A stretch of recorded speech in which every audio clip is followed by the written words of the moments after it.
estar con ustedes en esta última sesión de este diplomado y de esta clase que el Señor nos permite tener. Bueno, arranquemos. Ahí mi hermano va a ir ayudándome con las diapositivas. Si quieres poner la primera, hay una diapositiva que nos quedó faltando en la última clase y es acerca del Padre Perfecto, que tiene que ver sobre el ser del Padre Perfecto. Les voy a pedir que puedan tener sus Biblias ahí listas para poder buscar esos textos que tenemos ahí y poder compartirlos. Quiero mostrarles acerca del Padre Perfecto, el modelo aplicable para el varón y para la mujer. Cuando hablamos de Padre Perfecto, estamos hablando a la luz de la Escritura, el modelo para hombre y para mujer, no solamente el Padre referido al hombre, ¿no? Entonces, estos textos que ustedes están viendo allí, que tienen en su material, en su diapositiva, precisamente nos ilustran cómo tiene que ser el ser del Padre, cómo tiene que ser el ser de la Madre, basado en lo que la misma Escritura nos muestra. Entonces vamos a mirar algunos de estos pasajes. Si tienen ahí su Biblia, vamos a mirar el texto de Lucas 15. Yo les voy a leer acá Lucas 15, aunque es la parábola del hijo pródigo. Yo creo que ustedes recuerdan bien esa historia. No la voy a leer todavía, voy a tocar algunos apartes de esa parábola del hijo pródigo. Pero cuando ustedes leen Lucas 15, voy a resaltarles varias cosas del versículo más en adelante. Por ejemplo, estamos con la ilustración de que un hombre tenía dos hijos. O sea, hay un padre, hay una figura paternal acá, ¿no? Un hombre que tenía dos hijos, uno menor y uno mayor. Lo interesante de esta parábola que quiero que ustedes vean, hermanos, son las acciones y el carácter que tiene el padre. Por ejemplo, la primera acción que tiene el padre es que reparte la herencia o reparte los bienes de manera equitativa con los dos hijos. Una acción que muestra un carácter de un padre equitativo, un padre, digámoslo así, justo, ¿no?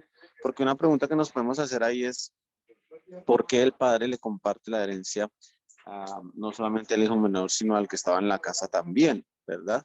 Entonces, ¿qué nos va a ir mostrando cada una de estas cosas?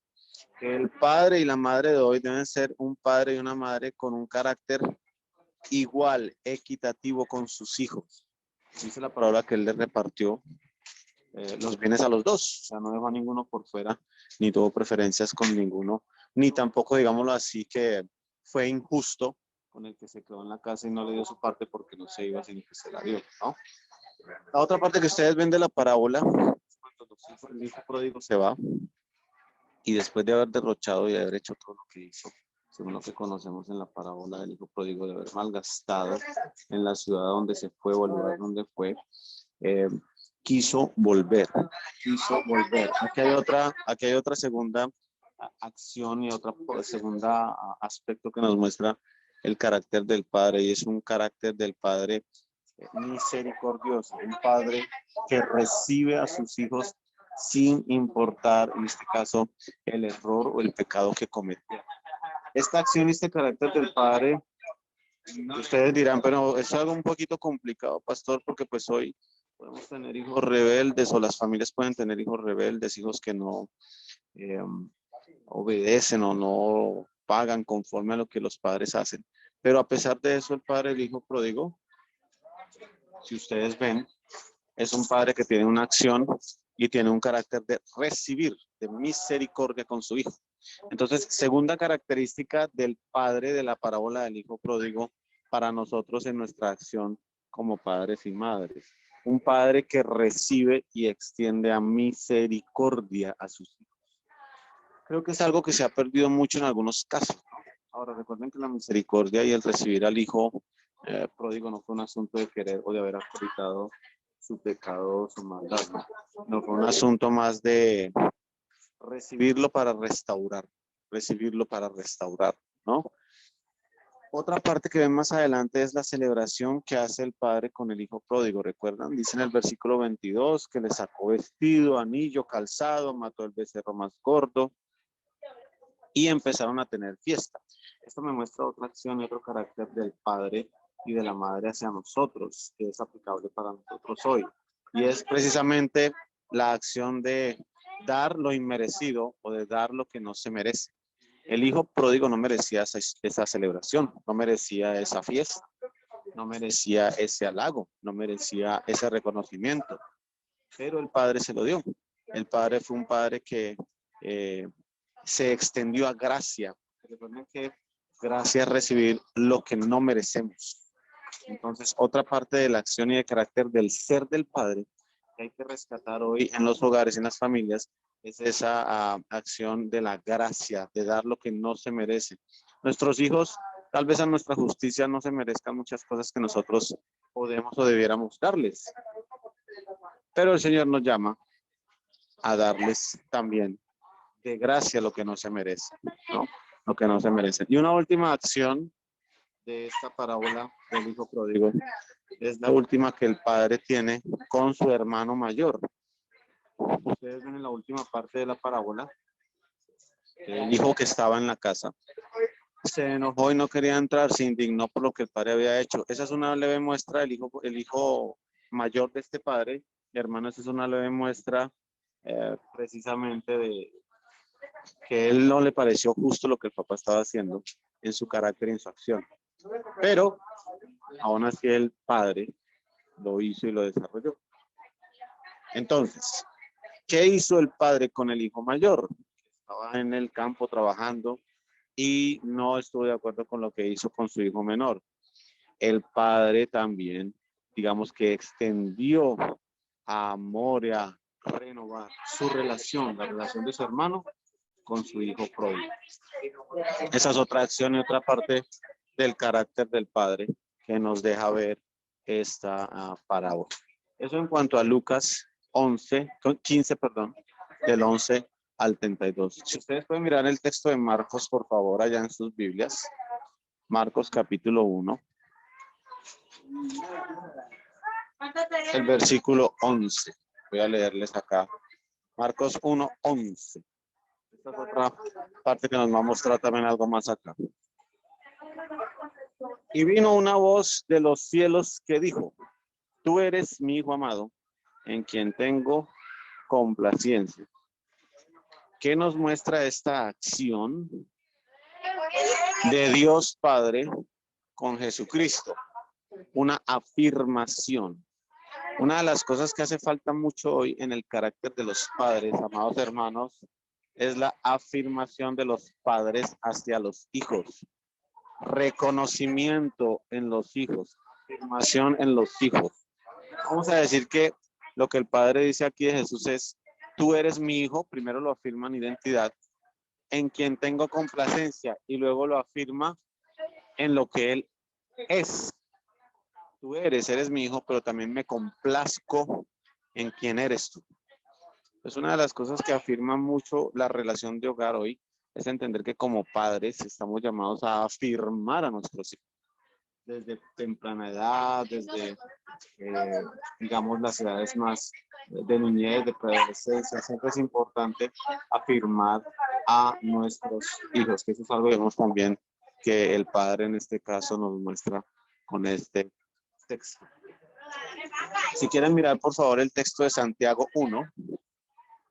Vamos mirando los textos. En cada texto, si se están dando cuenta, lo que les estoy mostrando es cómo ese modelo aplicable de varón y de mujer se da con el Padre Celestial acá. Santiago capítulo 1. Santiago capítulo 1. Déjenme leerles el versículo 17. Santiago 1, ya estoy aquí encontrándolo. Santiago 1:17 dice así: toda buena dádiva y todo don perfecto desciende de lo alto, del Padre de las luces, en el cual no hay mudanza ni sombra de variación. Miren lo interesante acá que muestra este texto. Este texto está mostrando que los padres debemos ser de una sola pieza, digámoslo así. No sé si todos entienden lo que ven en la diapositiva referido a padres bipolares. Los padres bipolares son los que no mantienen una sola forma o cara de mostrarse a sus hijos. Son inconstantes en su temperamento. Son padres que no se muestran de una sola pieza. Son padres que en su ser no tienen una claridad en su carácter para con sus hijos. Entonces, los padres bipolares están muy de moda hoy, porque son los padres que en medio de las dificultades, en medio de las cosas que pasan en el mundo, en la vida, vamos a decir que se desintegran, se desubican y no logran mantener el carácter del Señor o el carácter de Cristo. Tenemos que enseñar a los padres hoy en la iglesia y en los hogares a que, como dice acá el texto de Santiago, no hay mudanza ni sombra de variación. Esa característica del Padre Celestial, queridos, aplica para nosotros también. Aplica para la persona, aplica para aquel que quiere ser padre o madre según el modelo o el diseño del Señor. Y hay otro texto en Primera de Pedro, capítulo 1. Primera de Pedro, capítulo 1. El versículo 17. Mire lo que dice este texto. Este texto dice, y si invocáis por Padre a aquel que sin acepción de personas juzga según la obra, conducíos en temor todo el tiempo. Miren la otra característica del Padre aquí para nosotros. Sin acepción de personas, juzga sin acepción de personas. Entonces, los padres deben cuidarse hoy en día en el interior de sus hogares de hacer acepción en el trato con sus hijos, porque a veces sucede, o de manejar las relaciones con algún tipo de acepción. Digamos que esta es otra parte de el carácter del padre y de la madre a evitar, ¿no? Por eso puse ahí padres bipolares, como ustedes ven en la diapositiva, digamos que hace referencia a eso, ¿no? Voy a leerles otro texto, está ahí cerca del Nuevo Testamento, que es el texto de Hebreos 12. Hebreos capítulo 12. En lo que dice del versículo 5 en adelante, Hebreos 12:5, es un texto que habla de la disciplina. Dice Hebreos 12:5, ya habéis olvidado la exhortación que como hijos se os dirige diciendo, no menosprecies la disciplina del Señor, ni desmayes cuando eres reprendido por él, porque el Señor al que ama disciplina y azota a todo el que recibe por hijo. Si soportáis la disciplina, Dios os trata como a hijos, porque qué hijo es aquel a quien el Padre no disciplina. Pero si se os deja sin disciplina, entonces sois bastardos, dice, ¿no? Y no hijos. Este texto de Hebreos, como ustedes están viendo en la diapositiva, es un texto que llama al ser del Padre, a la acción del Padre, en cuanto a replantear y redireccionar la forma de disciplinar hoy, la forma de corregir hoy. La disciplina es algo necesario, es algo trascendente en el ser y en el carácter del Padre. Pero la disciplina y la corrección hoy ha sido algo que no se ha entendido, que se ha malentendido en cierta forma al interior de la iglesia, al interior de las familias. Hay problemas en cuanto a la disciplina, la forma de replantear la disciplina, de redireccionar la disciplina. Estoy mencionando Hebreos 12 del 5 en adelante. Está hablando de la disciplina del Padre Celestial sobre nosotros y que obviamente tiene trascendencia sobre nosotros como padres y madres en cuanto al replanteamiento y el redireccionamiento de la disciplina también. Entonces, este texto de Hebreos 5 al 11, es muy importante. El versículo 11 al final dice, es verdad que ninguna disciplina al presente parece ser causa de gozo, sino de tristeza, pero después de justicia los que en ella han sido ejercitados. Entonces, este versículo 11 resume el objetivo de la disciplina y la corrección en el padre y la madre hoy para con sus hijos. Debe ser un objetivo de producir frutos a mediano y a largo plazo. Digamos que esto es una parte que se ha perdido en el entendimiento de la disciplina en los padres hoy. La disciplina no puede corregir, o no es la idea que produzca, frutos inmediatamente. Produce frutos a mediano y a largo plazo en la vida de los hijos. Un texto paralelo a la disciplina es el que ustedes ven en la diapositiva de Proverbios capítulo 3. ¿Pueden por favor mirarlo también? Proverbios capítulo 3. Son solo 2 versículos. Proverbios 3, 11 y 12 dice: no menosprecies, hijo mío, el castigo de Jehová, ni te fatigues con su corrección, porque Jehová al que ama castiga, como el padre al hijo, a quien quiere. Si se dan cuenta, todos los textos que yo les estoy mostrando hacen referencia a la acción del Padre. El Padre Celestial es el modelo para el varón y la mujer hoy. Entonces, este texto de Proverbios, por ejemplo, habla de que el amor es la motivación de la disciplina y de la corrección. El amor, el Padre que disciplina sin amor y sin gracia y sin misericordia, pues va a ejercer una disciplina incorrecta, una disciplina que no va a producir frutos en la vida, en este caso del hijo, ¿no? Un texto en Isaías, Isaías 64, ustedes lo tienen ahí en la diapositiva, mis amados hermanos. Isaías 64, versículo 8. Isaías 64, versículo 8.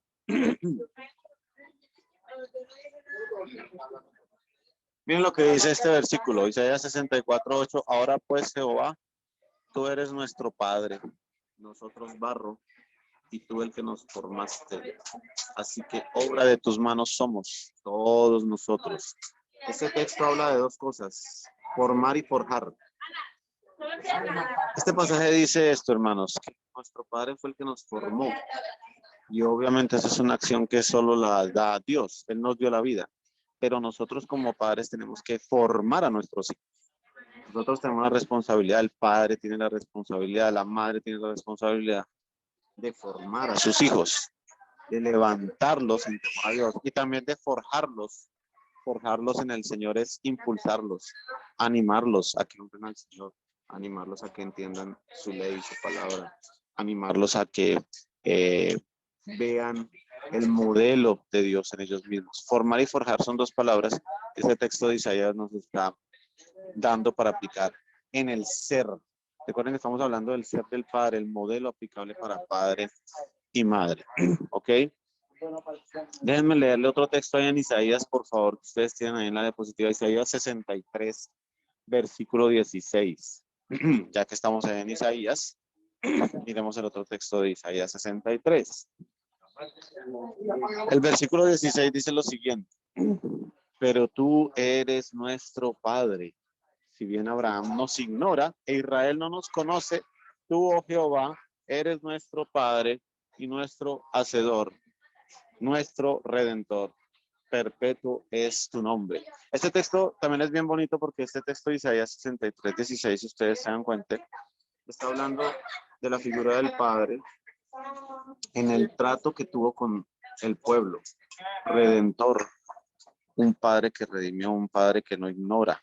Es decir, que en el trato y en la instrucción que tenemos con nuestros hijos, no podemos ser padres que ignoran o que pasan por alto lo que nuestros hijos necesitan. Entonces el padre debe tener un modelo de trato y de instrucción con sus hijos que conoce, con sus hijos cercanos, que no ignora. A eso está haciendo referencia este texto, que Dios no ignora al pueblo de Israel porque es cercano al pueblo. Abraham los ignora, pero Dios no. Entonces es una figura aplicable a nosotros como padres y como madres también. Váyase por favor a Jeremías. Jeremías capítulo 31. Jeremías 31, versículo 9. Jeremías 31, versículo 9. Jeremías 31, 9 dice así: irán con lloro, mas con misericordia los haré volver y los haré andar junto a arroyos de agua, por camino derecho en el cual no tropezarán.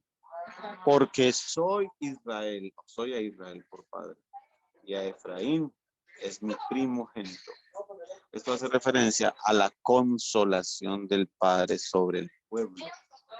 Fíjense que Dios siempre trata a Israel como hijos. Entonces, la figura del Padre hoy también en los hogares está mandada a ser rescatada para tener padres consoladores, padres que irán con lloro, ¿sí? O sea, hasta el pueblo en la mente. Y solo encuentran consuelo en el Padre Celestial o en el Padre, digamos en este caso, que nos consuela y que está con ellos, ¿no? Otro texto que me gustaría que miráramos, que está ahí cerca, es el texto de Salmo 103, Salmo 103. Mire conmigo el Salmo 103, los versículos de ahí. Versículo 13 y 14, 13 y 14. Este texto es bien bonito. Pónganle atención, queridos hermanos, a este texto del Salmo 103. Como el Padre se compadece de los hijos. Estoy leyendo Salmo 103, 13. Como el Padre se compadece de los hijos. ¿Miren la figura de comparación que pone? Se compadece Jehová con los que le temen. Miren lo interesante acá, hermanos. Aquí Dios es el que se compara con nosotros. ¿Sí ven? En los otros textos, Dios nos pide ser igual a Él y compararnos a Él. Y Él dice, como el Padre se compadece de sus hijos, se compadece Jehová de los que le temen. Porque Él conoce nuestra condición. Un llamado importante a los padres hoy, a las madres hoy, es no olvidar quiénes son sus hijos. Nuestros hijos y los hijos de las personas de las iglesias no son hijos adolescentes, jóvenes ni niños perfectos. El padre tiene que acordarse quiénes son sus hijos, por lo que atraviesan. Ser un padre compasivo, clemente, un padre que, como dice el texto acá, se compadece de ellos.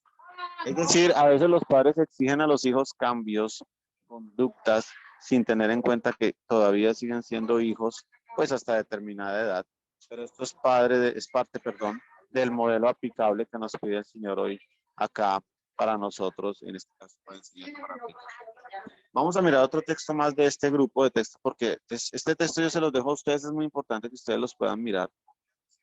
Básicamente estos textos que les estoy dando hoy en esta última clase, hermanos, sirven como punto de partida para la andragogía paternal bíblica de la que les hablé la clase pasada, ¿recuerdan? Y para las bases en el establecimiento, incluso de una cartilla o de una enseñanza para los padres. Hoy, déjenme leerles el texto de Romanos. Si quieren, por favor, acompáñenme a Romanos 8. Texto de Romanos 8. Vamos a leer los versos 14 al 16. Romanos 8. Romanos 8, 14 al 16. Dice así Romanos 8, 14. Guiados por el Espíritu de Dios, estos son hijos de Dios. No habéis recibido el espíritu de esclavitud para estar otra vez en temor, sino que habéis recibido el espíritu de adopción por el cual clamamos Abba, Padre. Y el Espíritu mismo da testimonio a nuestro espíritu de que somos hijos de Dios y hijos también herederos.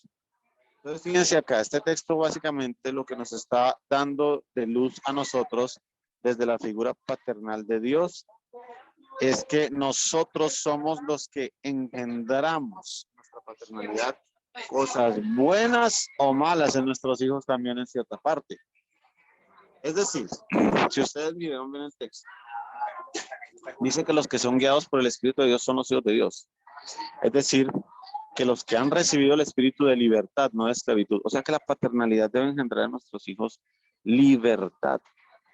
Aunque ustedes no lo crean, hermanos, yo me he encontrado con ejemplos de padres y de hogares donde los padres no engendran libertad en sus hijos, sino esclavitud. Lo que está diciendo Romanos es, nosotros recibimos el espíritu de libertad para clamar Abba Padre. Entonces, los hijos, mis hijos, los hijos de las personas de las iglesias, de nuestros ministerios, deben ser hijos engendrados en libertad. El padre y la madre son los que engendran libertad en los hijos. Claro, por medio de lo que Dios les da para hacer y para obrar. Hay otros textos que yo les voy a dejar que ustedes puedan mirar con más calma, con más detenimiento, pero si se dan cuenta, básicamente todo lo que muestran estos textos es el modelo aplicable para nosotros como varón y como mujer. Sí, podemos poner la otra diapositiva. Si ustedes van teniendo preguntas, hermanos, me las pueden ir colocando en el chat. Yo trato de leerlas aquí en un momentico. Voy a echar una miradita acá. Ok, ya. Ok, está bien. Entonces, listo. Podemos cambiar a la otra diapositiva, por favor, para mostrarles la lectura histórica del Ministerio de Familia. La siguiente diapositiva que van a ver ustedes, hermanos amados, es una diapositiva, y las dos diapositivas que vienen, sobre una lectura histórica del Ministerio Familiar. Esa lectura histórica del Ministerio Familiar nos sirve ¿para qué? Precisamente para empezar a construir un modelo de familia o un modelo de ministerio familiar. Ya, entonces, déjenme resumirles esto muy brevemente, porque la lectura histórica del Ministerio de Familia, yo digo, eso es un asunto de investigación larga, investigación exhaustiva. Entonces, lo que voy a hacer es voy a tratar de resumirles acá cómo el Ministerio Familiar se gestó. Usted se preguntará, ¿para qué nos sirve una lectura histórica del Ministerio Familiar, pastor? Para varias cosas. Para que usted tenga una luz clara de que el Ministerio Familiar es una necesidad y es algo que viene históricamente también establecido por Dios. Y número dos, para que usted pueda tener también unas bases y unas raíces de lo que ya se ha hecho, cómo se ha hecho a lo largo de la historia referente al Ministerio de Familia, qué sirve hoy, qué es relevante y qué no. Entonces, eso es lo que le voy a mostrar a continuación. Por ejemplo, en el Antiguo Testamento, Adán y Eva fueron la primera familia, usted lo sabe. La primera familia que tuvo su trato, que tuvo sus desavenencias, que tuvo sus luchas con sus hijos, Caín y Abel. Ese es el primer modelo de familia que tenemos. La familia se gestó ¿en dónde? En el huerto del Edén. La familia la impartió y la estableció ¿quién? Dios mismo. La familia recibió los roles y recibió las indicaciones para cada miembro de parte de ¿quién? De Dios. ¿De dónde sale eso, pastor? Génesis capítulo 1 y capítulo 3.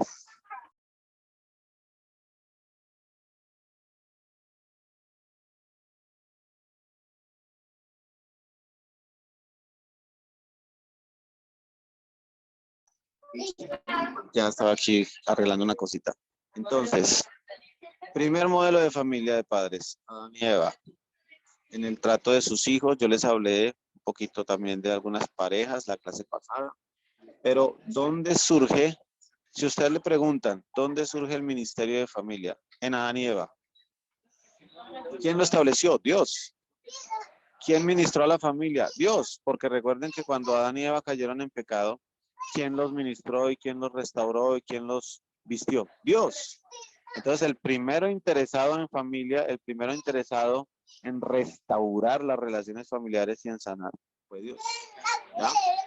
Después de Adán y Eva, ustedes empiezan a ver la historia, estoy saltándome a la historia de Abraham. Abraham fue llamado, y ustedes se dan cuenta que fue llamado a dejar su casa, a dejar su parentela, a dejar su casa paterna. Pero fue llamado a dejarla por varias razones.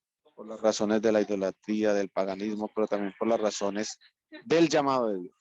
Entonces, Abraham también recibió indicaciones de parte de Dios para establecer una familia. Y recuerden la promesa que Dios le hace a Abraham. En ti serán benditas todas las familias de la tierra. Ah, entonces Dios sí estaba interesado desde el principio de la historia bíblica en las familias. Ya usted se da cuenta de la importancia de la lectura del ministerio familiar. No es algo que la iglesia se haya inventado hoy, es algo que viene desde Adán y Eva. Con Abraham, Dios también muestra una vez más que su importancia y su enfoque estaban en las familias de la tierra o en las familias de la descendencia, en este caso de Abraham. Después de Abraham, ¿qué sucede? Estoy resumiéndole, por eso le dije que era un resumen muy tenaz de la historia. Viene toda la historia de los patriarcas del pueblo de Israel, ¿recuerdan? ¿Qué función tenían los patriarcas? Si usted piensa un momentico en eso.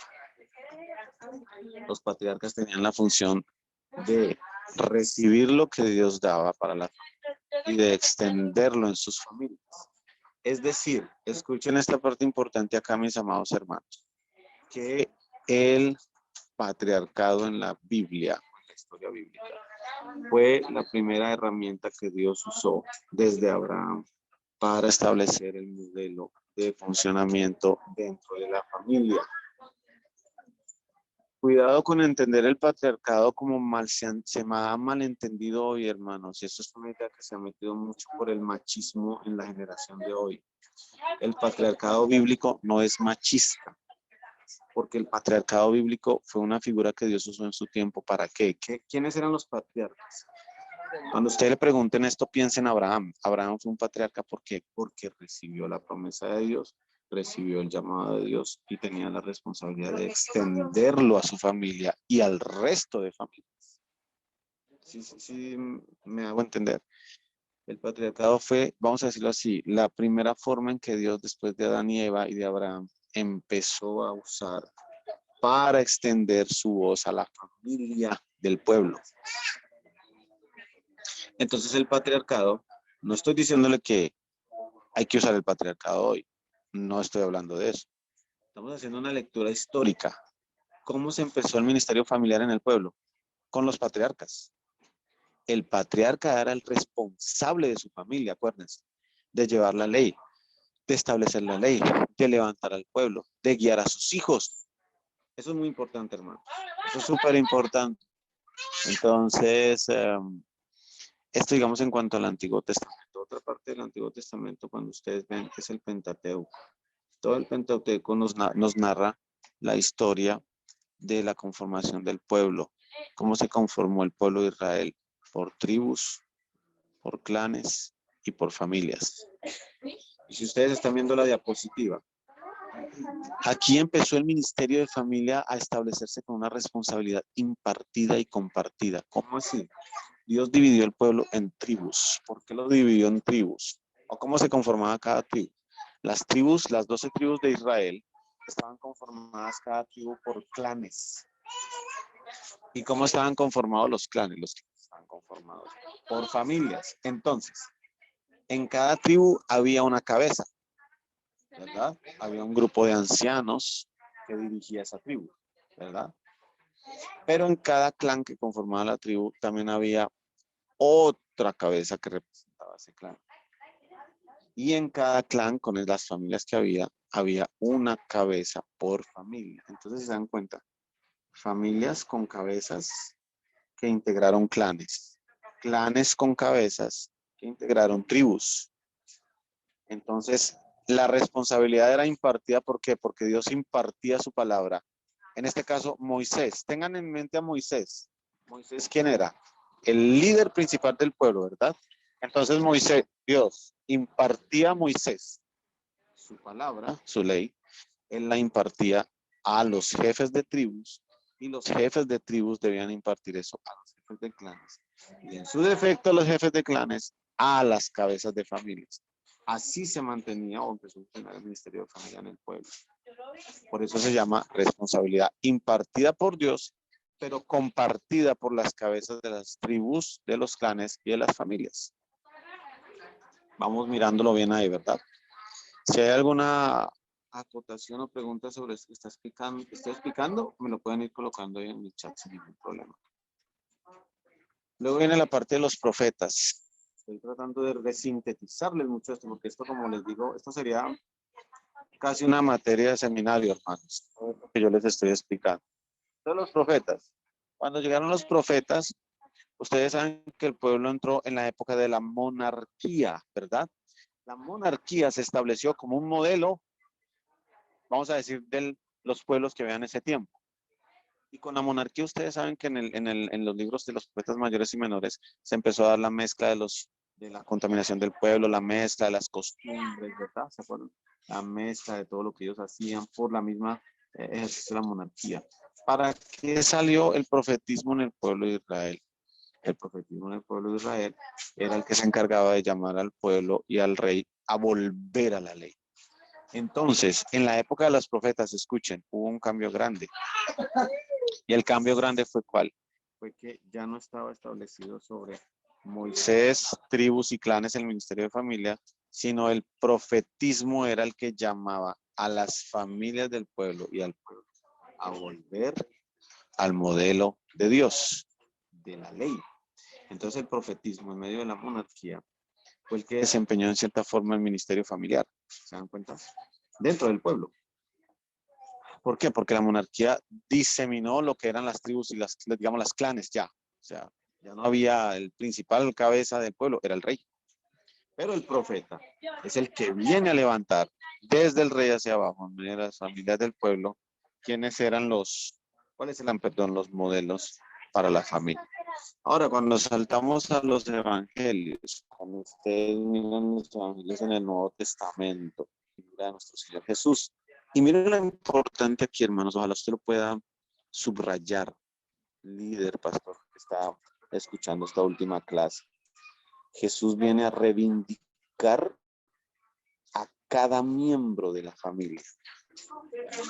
O sea que en los evangelios empezamos a ver el ministerio familiar por excelencia desarrollado por Jesús y su reivindicación de cada miembro.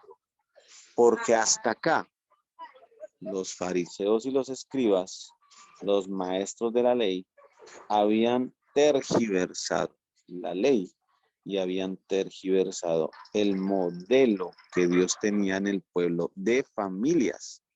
Eso es algo que no se ve, pero con la enseñanza de los fariseos y de los escribas, hermanos, ellos no solo atacaban a Jesús, atacaban la figura de la mujer, atacaban la figura del padre, atacaban la función de la familia para acercarse al templo.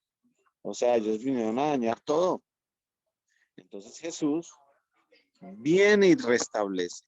Porque ¿qué hizo Jesús con las mujeres? Las levantó, las reivindicó, las restauró, las puso en su lugar. ¿Qué hizo con los hombres?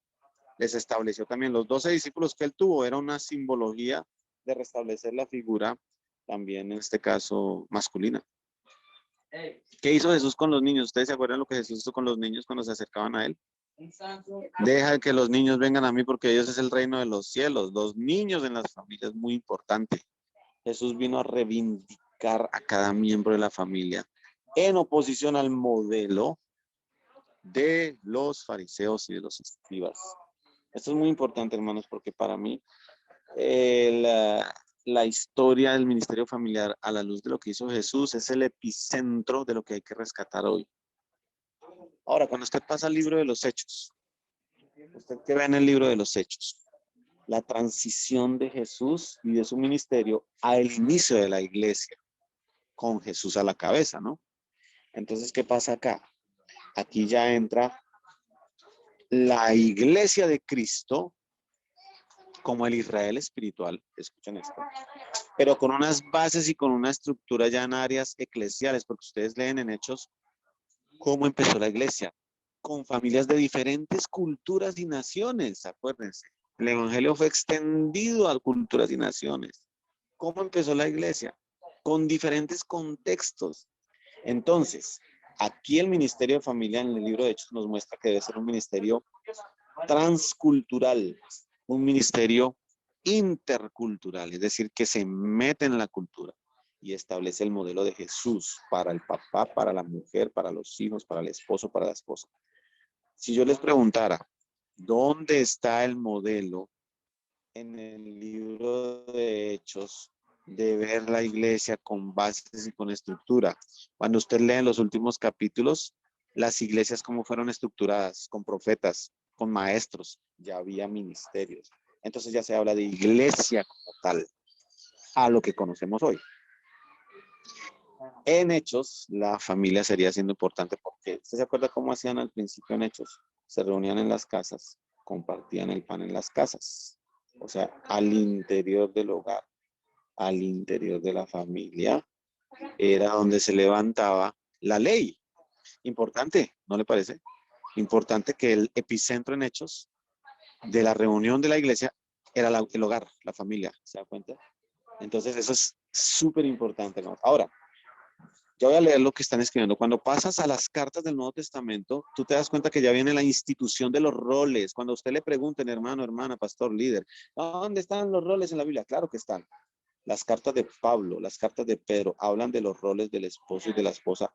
¿A la luz de quién? ¿Cuál es el modelo para el rol del esposo y de la esposa?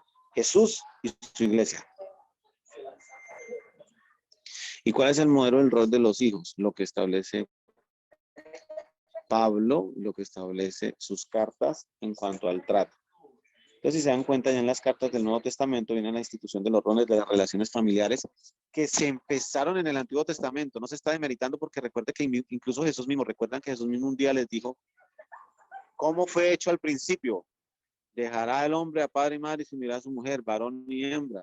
Jesús reafirma lo que empezó con el modelo de Adán y Eva, ¿sí ven? En cuanto al ministerio de familia. Entonces, el modelo del centro para las familias en las cartas paulinas, petrinas y juaninas, sobre todo en las paulinas, es Cristo. Cristo es el modelo de ellos, ¿ya? Bien, aquí quiero dejarles espacio para que me puedan poner algunas preguntas en el chat.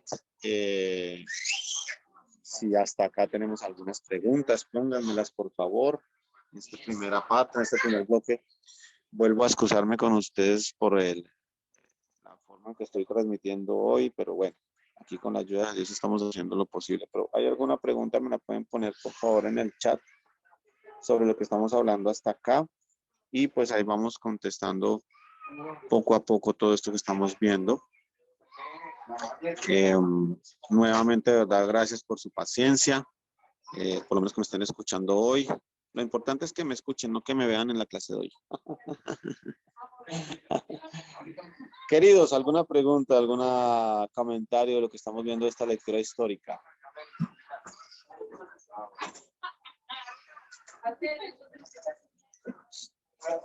Gracias, hermana Astrid. Las cosas que ustedes han escuchado de fondo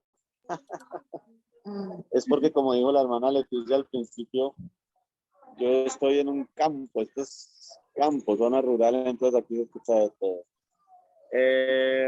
Mi hermana, la que está levantando la mano, bueno, Dale. si quieres, cuéntame, hermana. Buenos días con todos. Bueno, en realidad, o sea, lo que ha explicado ahora ha sido un súper resumen, muy bueno, de verdad. Y bueno, en el caso de las familias, pues muchas familias, lamentablemente, digamos, no sé si está bien que diga ese cálculo, pero digamos que un 70% por ahí, o tal vez más o un poco menos, son familias que en general son separados, los padres son separados, ¿no? Uno es que los ha abandonado, otro es que, pues, no sé, o sea, no se hace cargo, ¿no? Entonces, en estos casos, por ejemplo, en este caso, digamos que puede ser la madre o el padre solo lleva el cargo, ¿no? El rol, ¿no? De padre y madre. Entonces, en estos casos, por ejemplo, el trato es diferente con un varón, con una mujercita y un varoncito, ¿no? Entonces, si es que en una familia, digamos, no, solamente se vive con el padre, ¿no? Hablemos de un caso que son raros, pero que solamente el padre viva solo con sus hijos, ¿no? Entonces, ese niño o niña le falta el afecto de una madre. En estos casos, ¿cómo puede este padre inculcar el amor que tiene una mujer, ¿no? Que debería dar una mujer a sus hijos? ¿Entiendes? ¿Cómo se podría explicar a los niños esto, ¿no? Ok. Bueno, esa es una pregunta, gracias por la pregunta, mi hermana. Esa es una pregunta, algo referido a eso me lo hicieron la sesión pasada, pero es una pregunta bastante compuesta. Lo primero que tengo que responderte ahí es que nunca, vamos a decirlo así, nunca, voy a ponerme yo como ejemplo, nunca yo como padre, como papá, hombre, voy a poder realizar o voy a poder suplir la función, la figura y el rol de mi esposa como madre y como mujer. Nunca. Eso les animo, hermanos, a que lo tengamos claro, nunca, nunca, nunca, no se puede. ¿Por qué?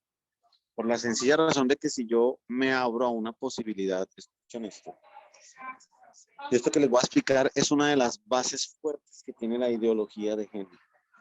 Si yo me abro a la posibilidad de decir que yo puedo como hombre tener las mismas funciones físicas, mentales, relacionales, amorosas, como hombre, de una mujer, entonces me estoy abriendo a la ideología de género. No necesito del otro género. Yo puedo suplir los dos. ¿Se dan cuenta? Entonces lo primero que tengo que ponerles en base y en contexto es eso. Nunca lo vamos a poder hacer. Y viceversa. La mujer nunca va a poder suplir. Nunca va a poder suplir, perdón, el papel del hombre. Ahora, ¿qué puede hacer un padre que le tocó enfrentar por diversas situaciones? La crianza de unas hijas o unos hijos solo. Yo creo que él puede y debe suplir hasta donde el Señor le permite y le da los espacios para educar a sus hijos o a sus hijas en esa, digamos, individualidad que le tocó, digamos así, porque tal vez murió el cónyuge o se separaron, ¿no? Entonces ese papá o esa mamá, hasta donde tienen su rol y su función, puede y debe sufrir.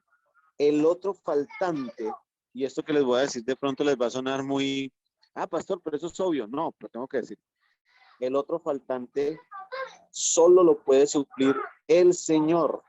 Entonces es función del papá o la mamá que están solos o solas con sus hijos, guiarles a que esa parte que falta no quede como faltante, sino que Dios mismo supla lo que necesitan de papá o lo que necesitan de mamá. Entonces, creo que es un asunto obviamente complejo, no es fácil, pero hay que trabajarlo. Yo lo sugeriría trabajarlo de esas formas. Bien, aquí hay otra pregunta. ¿Podría confundirse esta lectura histórica que solo son para movimientos o denominaciones tradicionales? Las iglesias celulares, por ejemplo, no buscan más salidas modernas para la educación de los hijos, no hablan así de las escuelas como modelo de educación, sin embargo, la enseñanza de modelo que... bueno, no entiendo muy bien tu pregunta, Ruth, pero voy a tratar de entenderla.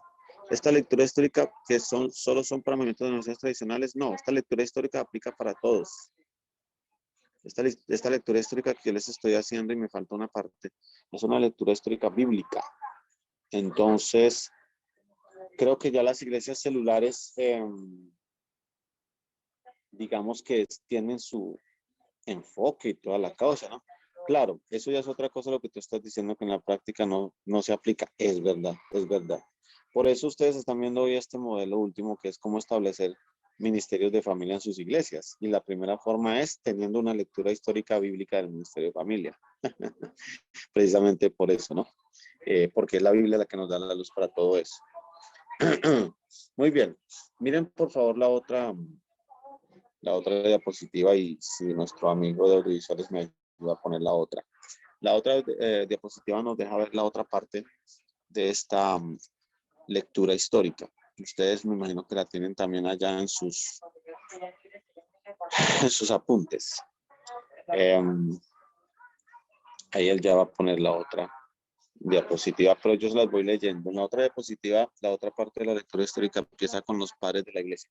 Después de las cartas de Pablo, Pedro, hay una época, o bien vino una época que se llamó la época de los padres de la iglesia, ¿recuerdan?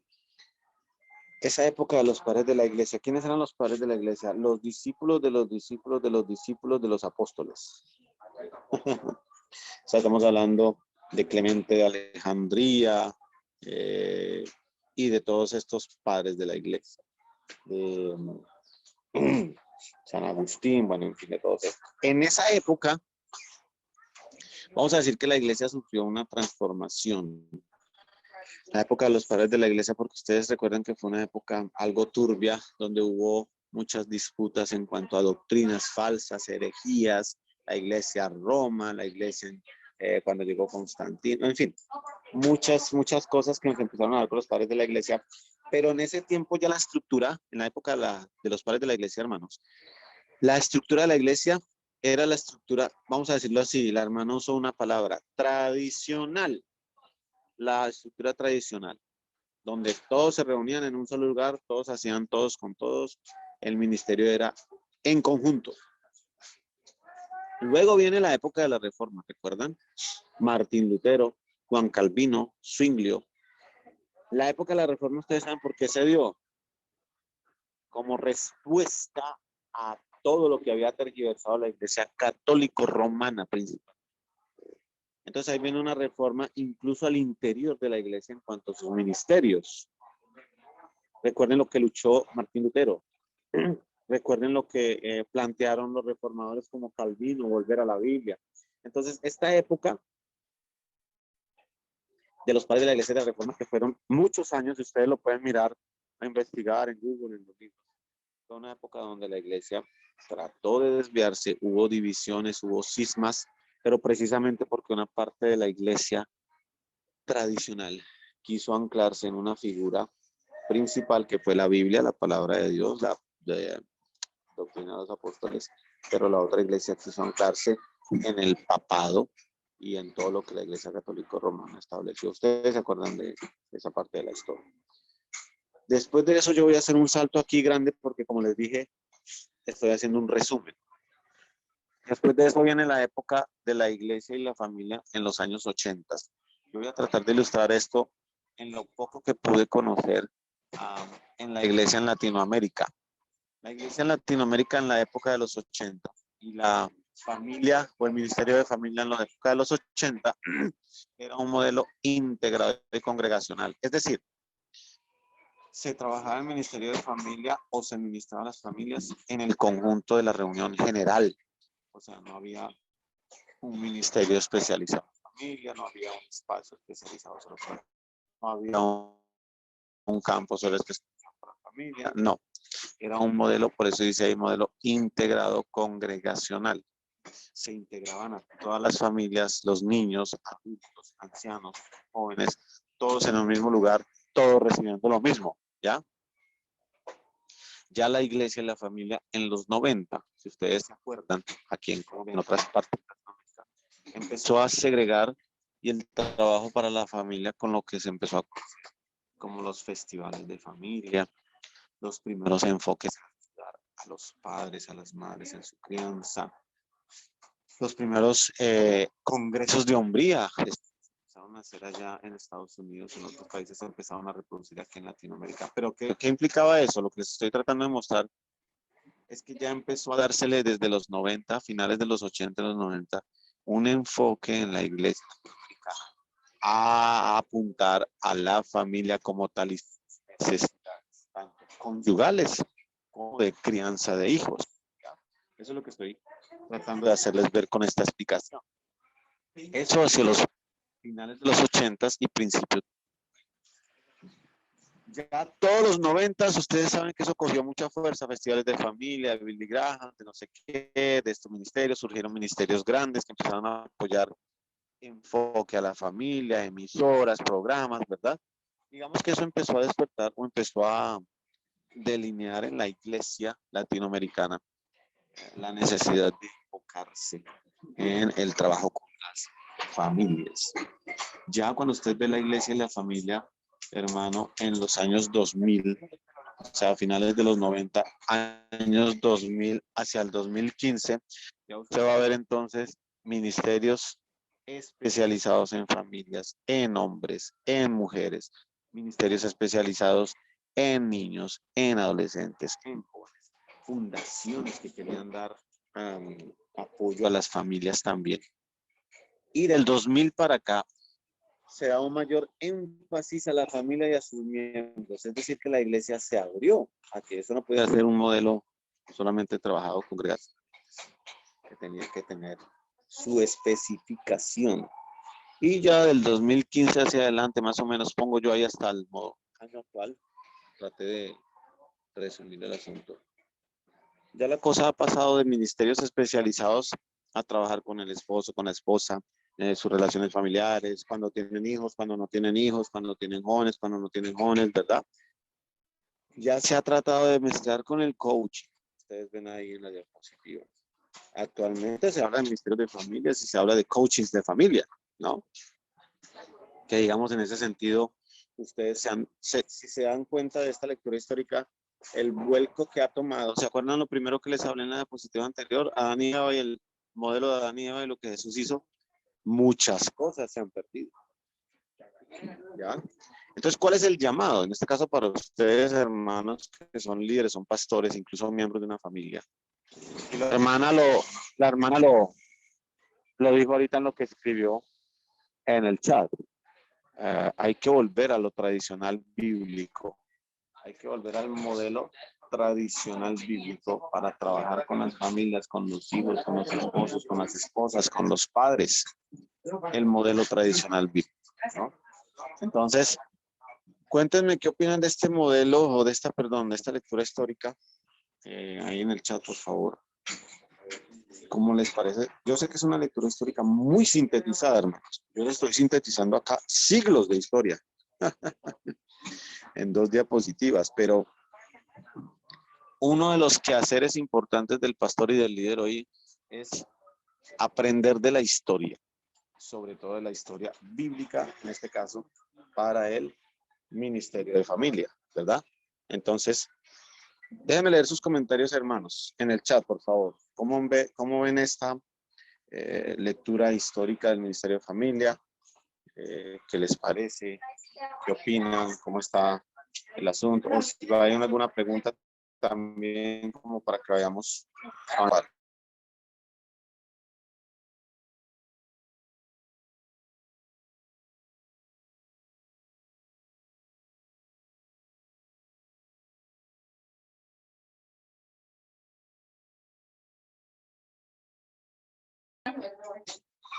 Es cierto, la idea es buscar que ustedes puedan quedar inquietos en buscar más, en profundizar mucho más, sobre todo en la realidad de cada uno de ustedes en cada uno de sus países, ¿no? Cada una de sus ciudades. Y específicamente yo les animo a algo, hermanos, los que son aquí pastores y líderes y pueden hacerlo. Échenle una lectura y una investigación a lo que bíblicamente, perdóname, a lo que ministerialmente se ha hecho o ha hecho cada una de sus iglesias en cuanto al ministerio de familia, porque recuerden que estamos viendo la lectura histórica de bíblicamente cómo surgió el ministerio de familia, para qué surgió, qué traía, qué proveía, qué se ha ido perdiendo, qué se ha ido agregando, qué se ha ido dejando y cómo estamos hoy. Entonces, por ejemplo, si usted compara 2015 al año actual, ¿cómo está el ministerio de familia especializado con todo lo que se ve a lo que se hacía antes desde Adán y Eva y lo que estableció Jesús? Pues hay muchos cambios, ¿verdad? O sea, hay mucha diferencia, no es lo mismo, hay mucho cambio. Eso es lo que, digamos, hay que ver en este caso. A ver, déjenme leer. Se está reemplazando. Sí, es verdad, es verdad. Sí. Yo no sé si alguna vez lo comenté acá, creo que sí. ¿Cuál es el problema del coaching? El problema del coaching es que centra toda la solución en la persona. El problema del coaching es que centra toda la solución precisamente en el coach, en el entrenador. El problema del coaching es que centra toda la solución en lo que otra persona puede hacer, en este caso por la familia. E incluso, no, ustedes dos tienen problemas de matrimonio, no, la solución está en ustedes dos, en que ustedes dos hagan, piensen, cambien, pero por un lado se tiene en cuenta el modelo bíblico ni la persona de Jesús. Entonces, ese es el problema, ese es el peligro de eso. Bueno, déjenme leer. Exactamente, así es. Bien, gracias Natalia, muy bien. Sigamos, miren ahora la otra diapositiva que están viendo ahí. Resumiendo esto, podemos concretar o concluir algunos modelos, digamos, en cuanto al trabajo con las familias hoy. Eso es lo que les voy a mostrar acá. El primer modelo, el que ustedes están viendo ahí, es el modelo impartido y compartido. ¿Se acuerdan en el Antiguo Testamento? Dios imparte por medio de Moisés, por medio del líder, del patriarca, y ese modelo impartido debe ser compartido a las familias del pueblo, a las familias de la nación, por medio de cada cabeza, por medio de cada papá y mamá de la familia. Ese es el modelo que encontramos en el Antiguo Testamento. ¿Se acuerdan? El modelo impartido y compartido. Es decir, el modelo del trabajo y de administrar a las familias era un modelo impartido por Dios, impartido en este caso por su ley, por su palabra, y que tenía que ser compartido por Moisés, por los líderes de las tribus, por los líderes de cada familia, de cada hogar. El segundo modelo, ¿recuerdan la época de profetas? La monarquía. Ese es un modelo exhortativo y correctivo. ¿Por qué? Porque cómo ministraban los profetas mayores, menores, cómo se enfocaban ellos en este caso las familias del pueblo, con la exhortación y la corrección de Dios en medio de la profecía. El profeta siempre tuvo esa voz de exhortación y de corrección. Entonces, en la época de la monarquía, lo que prevaleció fue precisamente que, miren esto, se perdió y se tergiversó el modelo impartido y compartido que Dios había puesto en el Antiguo Testamento. Y tuvo que venir el profetismo a exhortar y a corregir en medio de las familias, en medio del pueblo, lo que se había dejado. Ese es el modelo exhortativo y correctivo. Ahora, recuerden lo que vimos de Jesús y el Nuevo Testamento, las cartas paulinas, sobre todo, que son las que más tocan de esto, y Pedro también, pero sobre todo Pablo y parte de Pedro. Es un modelo de establecimiento de bases y roles. ¿Cómo así? Pues que lo que Jesús estableció, les dije yo, recuerden que él vino a establecer el modelo del papá, el modelo de la mamá, el modelo del hombre, el modelo de la mujer, el modelo de los niños, su lugar, y eso es lo que hace Pablo también. Entonces, el modelo de establecimiento de bases y de roles es el modelo que lleva a las familias hoy a que entiendan cuál es la base de su rol, cuál es tu base y tu rol como padre, como madre, como hombre, como mujer, como hijo, como hija. ¿Cuál es tu base y tu rol? ¿Cómo puedes establecerte en eso? ¿Cómo puedes desarrollarlo? Eso es lo que hace el modelo de establecimiento de bases y roles en Jesús y en lo del Nuevo Testamento. Y otro modelo es el modelo integral. ¿Cómo hace un modelo integral, pastor? Pues un modelo integral es un modelo donde se le enseña a las familias, se les imparte los roles, se les exhorta, se les corrige en la centralidad de la palabra, se les establece las bases inamovibles en Jesús, en el Nuevo Testamento, se integran todos los otros. Entonces, pregunta a mis queridos hermanos, de estos modelos, ¿cuál cree usted que sería el necesario o el que debíamos impartir hoy? ¿Cuál cree usted que sería el más funcional, el más necesario de estos modelos? Recuerde, ¿de dónde los sacamos? Los sacamos de la historia, de la lectura de la historia bíblica, del ministerio familiar y de algo de lo que vemos hasta la época de hoy. ¿Cuál sería el modelo? ¿Qué opinan ustedes? Cuéntenme en el chat, por favor, ¿qué opinan ustedes? ¿Cuál sería y por qué? El modelo que ustedes plantearían que es el que debemos, digamos, rescatar. Cuéntenme ahí en su chat, por favor, queridos hermanos. ¿Cómo lo ven? ¿Cómo lo ven? Ajá. ¿Qué más será? A ver.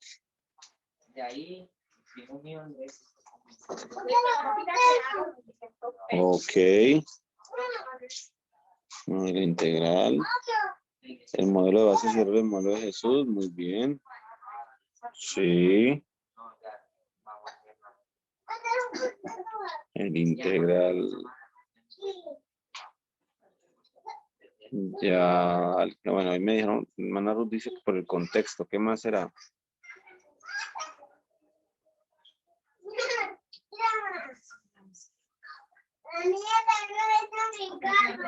El modelo integral, ajá. Piensen un poco en sus iglesias y en sus contextos.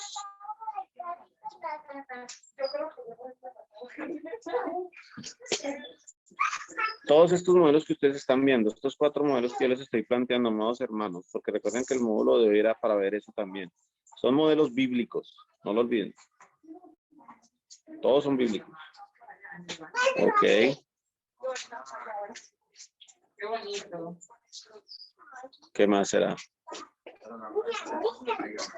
El integral, ok. Bueno, todos se están yendo por el integral.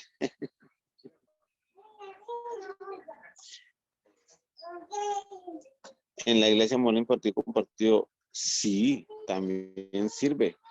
Lo que pasa es que eso depende, por eso les digo que miren el contexto de sus iglesias cada uno y del tipo de familias que tienen. Incluso miren el contexto en qué época están sus familias hoy, las familias de sus iglesias. Porque, por ejemplo, hermanos, ustedes piensan en esto. Puede que tu iglesia tenga en estos momentos familias que necesiten ser impartidas en el diseño de familia de Dios para padres, hijos, relaciones, y que entre ellos mismos se compartan la responsabilidad de apoyarse unos a otros, ya sea por medio de grupos de familia, células familiares, grupos en las casas, ¿me explico? O puede ser que tú tengas en estos momentos una iglesia donde tú estás, donde se necesita el modelo exhortativo y correctivo. ¿Por qué? Porque la mayoría de contexto de las familias y las personas que tú tienes en tu iglesia necesitan volver a los rudimentos del Señor. Lo han olvidado. O de pronto, tú tienes una iglesia que necesita, por ejemplo, prevalece mucho el machismo, un ejemplo, o prevalece mucho una ideología que daña la figura del hombre y de la mujer. Hay que establecer las bases y los roles, según Jesús y el Nuevo Testamento. El integral, claro, el integral integra los otros 3, pero ese modelo integral también es un poco más complejo de trabajarlos. Importante, es necesario, pero incluso hay que hacerlo por partes. Donde impartimos, compartimos, exhortamos y establecemos bases del integral. Tú dirás, es que en mi iglesia ese es el contexto que se necesita, ¿ven? Entonces, digamos que es un asunto que quiero que ustedes vean para que se den cuenta, digamos, que hay que contextualizar dependiendo de donde tú estás, tu gente, tu familia, tu iglesia, perdón, tus familias de la iglesia, los que conoces, etcétera, etcétera. ¿Ok? Bien, vamos a mirar la otra diapositiva, mis amados hermanos, y seguimos avanzando con esto en esta mañana, ya casi mediodía, mejor dicho. ¿Se acuerdan de esto, el nexo transgeneracional e intergeneracional? Yo se los vuelvo a colocar hoy acá porque es muy importante. Es muy importante porque recuerden, hermanos, que todas las figuras que tenemos hoy de familias, hoy todas las figuras que tenemos hoy de padres, hoy todas las figuras que tenemos hoy de crianza hoy, ha sido algo que se ha transmitido transgeneracionalmente o intergeneracionalmente. No olvidemos que el modelo ministerial de la iglesia donde tú estés o el modelo que vayan a establecer para trabajar con las familias o el que ya tienen, debe tener en cuenta lo transgeneracional y lo intergeneracional. Si hay un ministerio de familia en una iglesia que no tiene en cuenta lo que se ha transmitido transgeneracionalmente en mentalidad de padres a hijos, de una generación a otra, costumbres, lo que vimos acá, recuerden, costumbres, ideologías y así mismo principios, pues vamos a estar teniendo una falencia grande ahí. Y lo mismo lo intergeneracional. Las generaciones, digo yo, vamos a ponerlo desde el 2000, del año 2000 hasta acá. Las generaciones del año 2000 hasta acá son generaciones que a veces le creen más y toman más los modelos de vida intergeneracionales que los transgeneracionales. Es decir, prefieren adoptar modelos de vida familiar y personal aprendidos de extraños, incluso de otras épocas, edades y diferencias, que de su misma familia o de su misma herencia familiar. Eso es algo triste, pero es algo real, hermanos. Entonces, El ministerio de familia que tú establezcas en tu iglesia, que tú vayas a levantar o que ya tengas, no puede dejar de lado el nexo transgeneracional que al día de hoy tienen las familias que tienes en tu iglesia y que han tenido, o el intergeneracional, cualquiera de los dos. ¿Estamos bien hasta ahí?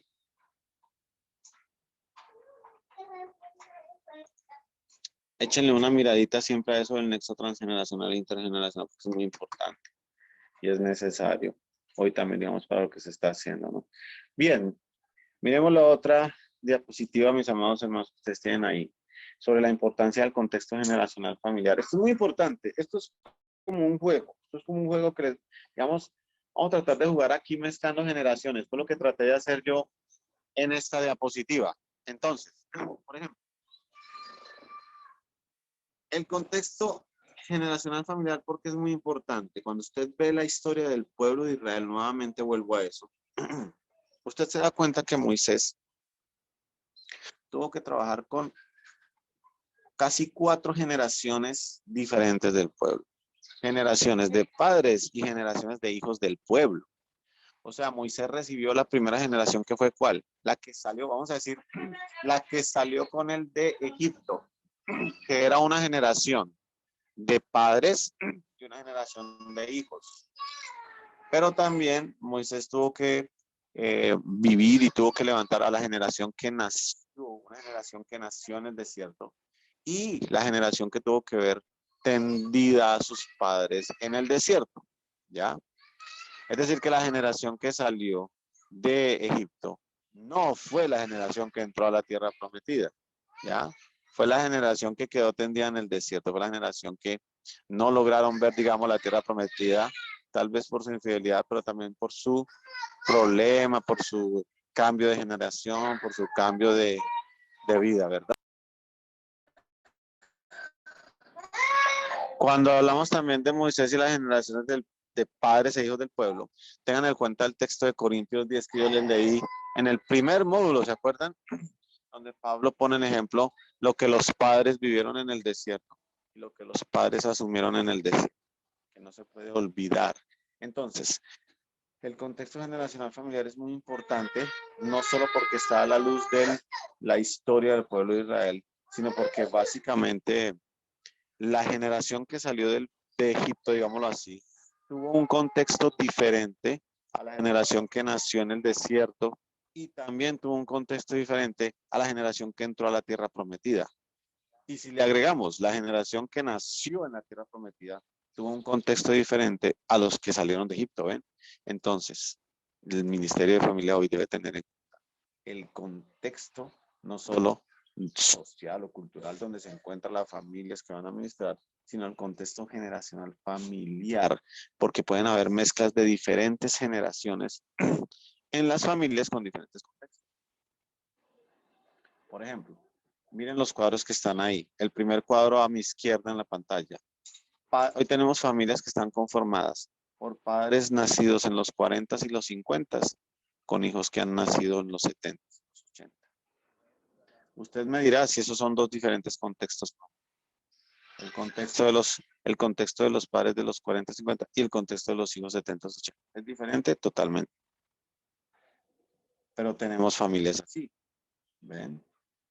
Por el otro lado, a mano derecha, tenemos también familias de padres nacidos en los 70 y en los 80 con hijos nacidos en los 90.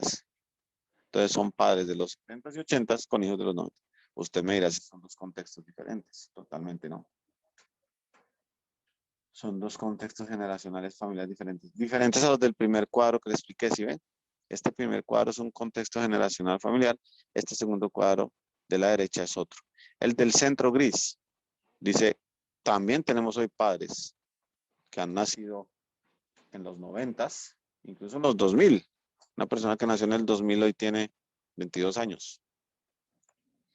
Padres que en esa época han nacido y que tienen hijos nacidos en este nuevo milenio. Es un contexto totalmente diferente, ¿se dan cuenta? ¿Será diferente, les pregunto, tratar con hijos nacidos en los 70, en los 90 y en los 2000? Totalmente. No es lo mismo porque el contexto generacional es diferente, ¿sí ven? Entonces, el trabajo y la función o la, vamos a decir, la obra hoy con las familias de tu iglesia donde tú estás, necesita tener en cuenta el contexto familiar, generacional familiar. Entonces, ubica a las familias. ¿En qué contexto está? Incluso aquí puede haber otros revueltos, otras combinaciones. Podemos tener padres nacidos en los 70s y en los 80s, con hijos nacidos en el 2000 o en el nuevo milenio también. Entonces, esta importancia del contexto generacional familiar, hermanos queridos, les va a dar bastante herramientas para poder avanzar en el establecimiento del ministerio familiar de cada uno, digamos, de ustedes, de sus iglesias y todo esto. Vamos bien hasta acá. Quiero dejar un espacio aquí para preguntas o comentarios, hermanos. Si alguien tiene alguna pregunta, algún comentario, levánteme su manito y me dice. Y avanzamos un poquito en eso hoy.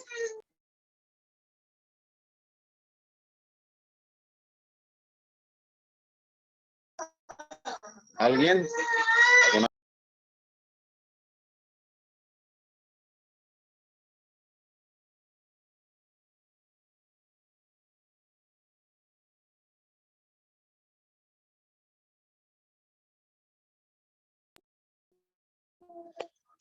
Si es una iglesia grande donde están los diferentes contextos como estos, sí suele suceder. De hecho, digamos que mi querida hermana Nelly, eso fue lo que tuvo que vivir Moisés.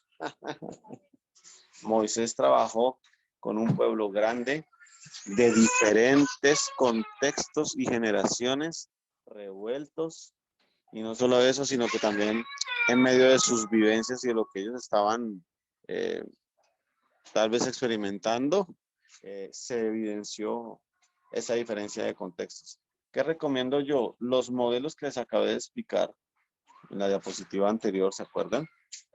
El modelo impartido, compartido, exhortativo, establecimiento del modelo integral. Esos modelos aplican dependiendo si tienen familias más de X o Y contexto.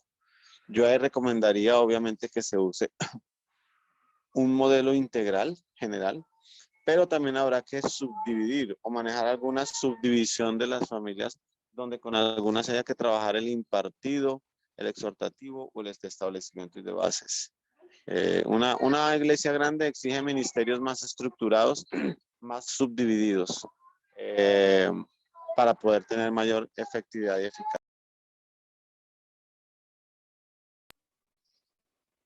No sé si alguien más tenga otra pregunta.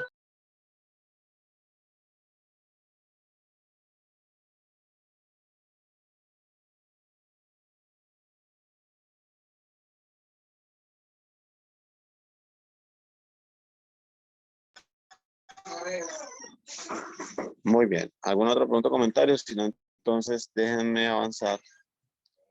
Aquí, a ver. En esta última diapositiva que ya el hermano la puso. Algunos ejemplos de modelos ministeriales. Ya estos son ejemplos que yo les propongo para que usted refuerce o establezca o pueda idear en su iglesia. Por ejemplo, el modelo del ministerio de familia integral, o sea, es un ministerio, es un modelo ministerial, ese amarillo que ven ahí, donde la iglesia establece el ministerio de familia de manera integral, precisamente porque trabaja el modelo integral que les expliqué, ¿no es cierto? El modelo integral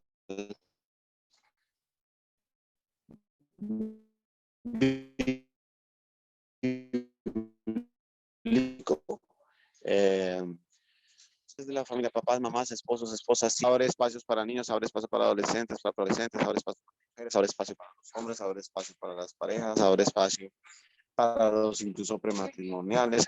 Por eso es un ministerio de familia integral, tiene en cuenta todo. Es más trabajoso, tiene que ser más estructurado, pero ese es un ejemplo de modelo ministerial. El otro ejemplo de modelo ministerial es el que ven ustedes a mano izquierda mía de mi pantalla, Ministerio Generacional, que también trabaja por edades y etapas. Entonces, es un ministerio generacional que permite que en la iglesia se trabajen las familias por edades y por etapas. Entonces, los subdividen así, edades y etapas. desde niñez, adolescencia, preadolescencia, juventud, jóvenes adultos, bachilleres universitarios. Lo trabajan así. El del cuadro gris que ustedes ven es el Ministerio de Padres, es decir, esta es la iglesia que se enfoca solo en los padres, le da la prioridad a los padres, está enfocado en formar padres, formar esposos, esposas, mujeres, mamás, papás, perdón, su relación conyugal, familiar, con sus hijos, pero enfocado en padres, padres. Y hay otro modelo ministerial, que es el modelo de las escuelas de familia. Entonces, esas escuelas de familia lo que hacen es dar, vamos a decir, caminos de enseñanza y de adoctrinamiento bíblico para los papás, para las mamás, para los hijos, pero son escuelas donde llevan unos materiales, donde llevan una consecución temática, ¿no? Y lo trabajan de manera segregada y enfocada.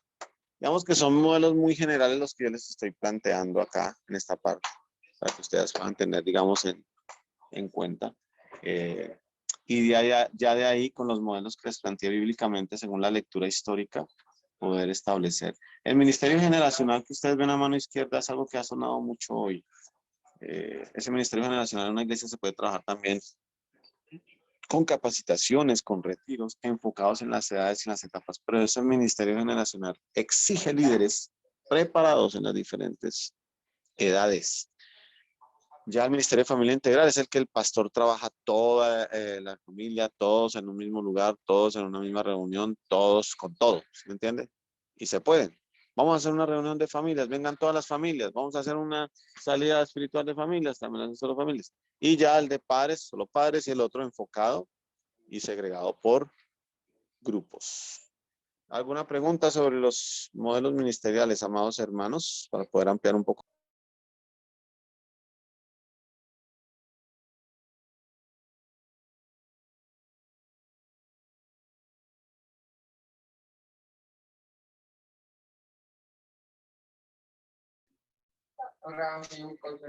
Bueno, acá hay una pregunta. El contexto generacional cambia, pero los principios no cambian. ¿Es correcto?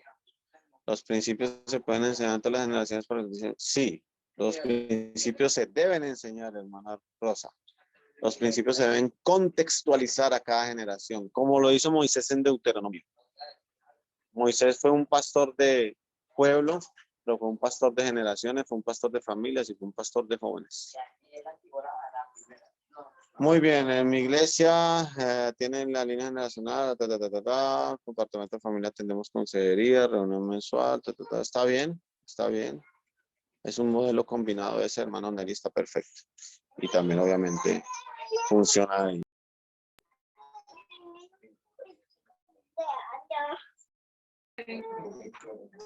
Bien, bueno, hermanos amados, lo que puedo decirles nuevamente es que agradezco su paciencia que tuvieron hoy conmigo en medio de esta clase que tuve que darles así, de verdad que, pues gracias a ustedes por su paciencia, su entendimiento, pero también y sobre todo a Sociedades Bíblicas, a la hermana Leticia, digamos, por todo este trabajo que sé que no es fácil, no es sencillo llevarlo a cabo, trabajarlo. Yo estoy muy agradecido con el Señor por la oportunidad que me da y me dio de estar con ustedes estos 4 sábados. Yo espero que haya sido un tiempo para ustedes de edificación también, que puedan tomar lo mejor, que puedan usarlo. Si en algo yo puedo servirles, estoy para servirles. Creo que en el campus bíblico, si no estoy mal, están mi dato, mis correos, no estoy muy seguro, creo que sí. Si no, se los voy a escribir acá, digamos, mi correo electrónico, por si en algo puedo servirles. Así como ustedes tienen mi nombre, así me encuentran en las redes, tanto en Facebook como en Instagram. En Instagram me encuentran como digni.cruz. Y ahí pueden, digamos, en cualquier momento comentarme, escribirme, lo que yo pueda servirles. De verdad, mis amados hermanos, muchas gracias. Qué bueno que hayan podido estar en todas estas 4 clases. Es mi oración que Dios siga levantando sus ministerios, sus vidas, su trabajo con las familias, que es un reto hoy. No dejen de hacerlo, no desistan, no decaigan. A veces la situación es dura, es compleja. A veces pareciera que no hay cómo, no hay recursos, pero tenemos un Dios todopoderoso. Todo lo puede, todo lo provee, todo nos da, en todo nos ayuda. Y pues si Él los ha llamado, Él asimismo como llama, respalda. Yo digamos que puedo dar fe de eso en mi vida y en el trabajo que desarrollo. Bueno, no sé si hay algo más que la hermana Leticia quiera decir o